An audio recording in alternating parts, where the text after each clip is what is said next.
Hello students, आज हमारा topic है कंसोलिडेशन ऑफ स्टैट्यूट। कंसोलिडेशन का मतलब क्या होता है? Process of making something stronger, के किसी भी चीज़ को स्ट्रोंगर बनाने की प्रक्रिया को हम क्या बोलते हैं? कंसोलिडेशन। अब हम इन लीगल टर्म में ले लेते हैं इसको। इन लीगल टर्म में इसे क्या कहते हैं कि कई एक्ट्स को कंसोलिडेट करके, इकट्ठा करके एक एक्ट बना दो।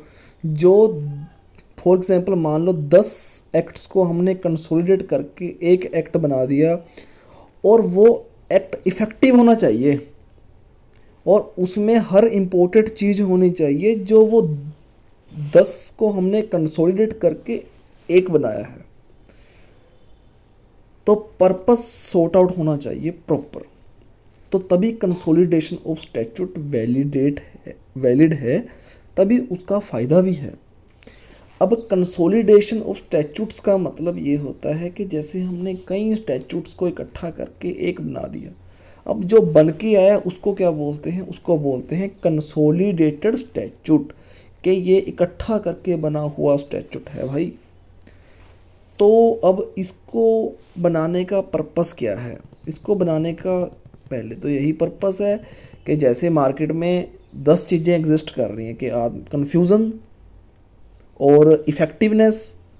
तो कैसे बनेगी इफ़ेक्टिवनेस? अगर मान लो एक लॉ एप्लीकेबल हो रहा किसी सिचुएशन के ऊपर, किसी घटना के ऊपर, तो वहाँ पे दूसरा खड़ा हो जाएगा, दूसरा सेट बैठेगा तो तीसरा खड़ा हो जाएगा, ऐसे 10 खड़े हो जाएंगे। 10 की अपनी अपनी राय है। अब तो इसीलिए एक होगा तो इफ़ेक्टिवनेस ज़्यादा होगी, काम भी अच्छे से हो जाएगा। 10 होंगे तो कुछ भी अच्छे से नहीं होगा, क्योंकि हर लॉ की, हर एक्ट की अपनी अपनी राय होगी उस घटना के ऊपर। तो इसीलिए उनको अगर इफ़ेक्टिव बनाना है तो उनको कंसोलिडेट करना ज़्यादा बढ़िया तरीका है हमारे पास।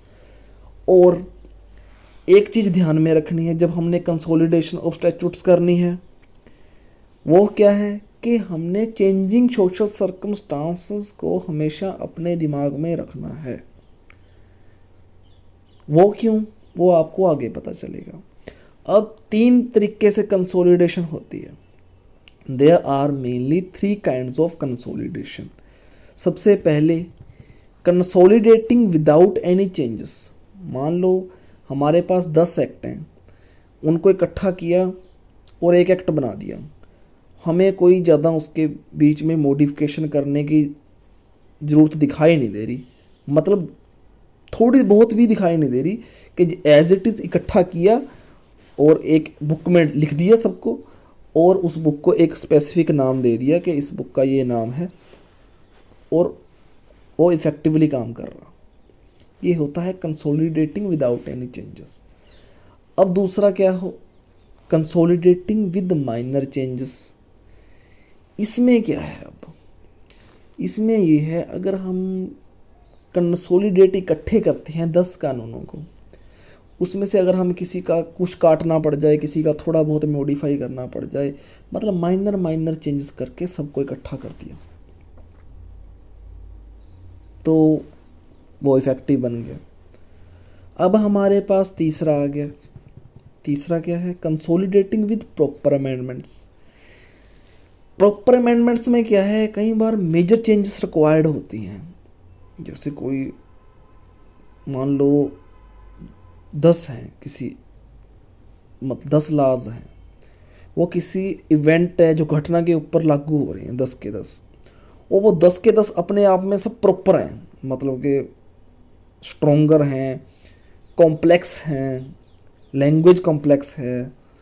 अब जैसे हम उनको एक करेंगे, इकट्ठा करेंगे, तो उनको इकट्ठा करने में हमें मेजर चेंजेस करने पड़ेंगे उसमें, कि जैसे ये रिक्वायर्ड है, आप समझ सकते हो कि हमें मेजर चेंजेस करने पड़ेंगे।